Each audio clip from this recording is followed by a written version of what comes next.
حدیث پاک میں ہے، آدمی کہتا ہے میرا مال میرا مال۔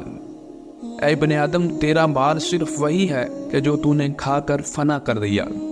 پہن کر بسیدہ کر دیا اور صدقہ کر کے آگے بھیج دیا۔ ایک مرتبہ نبی کریم صلی اللہ علیہ وسلم کے گھر میں بکری کو ذبح کیا گیا، سارا گوشت راہ خدا میں تقسیم کر دیا گیا، صرف ایک بکری کا کندھا گھر میں بچا کر رکھا گیا۔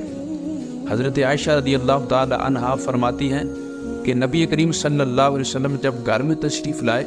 تو حضور پاک نے پوچھا، عائشہ گھر میں کیا بچا کر رکھا؟ حضرت عائشہ عرض کرتی ہیں، یا رسول اللہ صلی اللہ علیہ وسلم، گھر میں صرف بکری کا ایک کندھا بچا کر رکھا ہے۔ تو حضور صلی اللہ علیہ وسلم نے فرمایا، اے عائشہ،